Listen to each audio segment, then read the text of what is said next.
Hello guys, welcome back to Ramz Wafa channel. یہاں پہ آپ کو آج بتاتی چلوں ہوں جیسے کہ میرے ہی رہنا کا لاسٹ ایپیسوڈ ہو چکا ہے۔ اس کا جو میسج ہے وہ یہ تھا ڈرامے کا، اگر دو بہنیں یعنی کہ دو خون آپس میں ایک ہوں تو کوئی بھی چیز انہیں الگ نہیں کر سکتی۔ اس لیے اگر آپ لوگوں کا بھائی بہنوں سے، بھائی بہن کا، بہن بھائی کا رشتہ ہے تو اسٹرانگ رشتہ رکھے تاکہ تیسرا بندہ آ کے اسے نہ توڑے۔ غلط فہمیاں تمام لوگ پیدا کرتے ہیں، پر آپ لوگ جڑے رہیں اور مل جل کر زندگی کو ہنسی خوشی گزاریں اور کسی کے ساتھ کبھی برا نہ کریں، کیونکہ پلٹ کر واپس ضرور آتا ہے۔ اس کے علاوہ اگر ماں چاہے تو اپنے بیٹوں کی خوشی، اپنے بچوں کی خوشی کے لیے سب کچھ کر سکتی ہے، اور اپنے آپ کو اس حد تک نہ گرائے کہ اگر ساس بہو کو تکلیف دے گی تو آٹومیٹکلی بیٹے کو تکلیف ہوگی۔ یہ بھی سوچا کریں، اس لیے بہوؤں کو تنگ نہ کرا کریں۔ ساس یہ بتایا گیا ہے، اسی طرح یہ بھی بتایا گیا ہے کہ نند کو بھی چاہیے اچھا ہو۔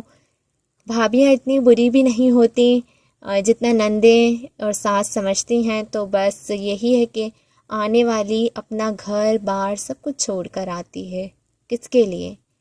اپنے ہسبینڈ کے لیے۔ آپ کی فیملی میں مل جل جاتی ہے تو آپ لوگ بھی تھوڑا کمپرومائز کریں، انہیں خوشی دیں، تو کبھی بھی وہ آپ کے بغیر نہیں رہیں گی، نہ وہ آپ کے بیٹے کو چھینیں گی، نہ آپ کے بھائی کو چھینیں گی۔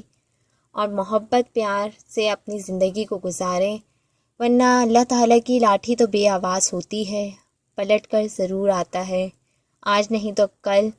اور اس کے علاوہ آپ کے پاس صرف مداوع ہی رہ جاتا ہے کہ کاش میں ایسا نہ کرتی، اور اس کے چکر میں دیکھیں کتنا نقصان ہو جاتا ہے، انسان کی جان بھی جا سکتی ہے۔ دیکھیں ایک معصوم بچے کی جان جس طرح گئی، اسی طرح بھی آپ کے بیٹا بھی جا سکتا ہے ٹینشن میں۔ اگر وہ کار ڈرائیو کرے گا یا باہر جائے گا تو وہ بھی ٹینشن میں ہوگا، تو اس کو بھی کچھ ہو سکتا ہے۔ یہ اس ڈرامے کا میسج تھا، اور ماں باپ کی تربیت اچھی ہو تو کبھی بھی کوئی بھی شخص برا نہیں ہو سکتا۔ یہ اس ڈرامے کا میسج تھا۔ ہوپ سو آپ کو پسند آیا ہوگا، لائک اور شیئر کریں، اور آپ لوگوں کے مطابق اس ڈرامے کا میسج کیا نکلتا ہے وہ بھی آپ لوگ کمنٹس باکس میں کمنٹس کر کے بتائیں۔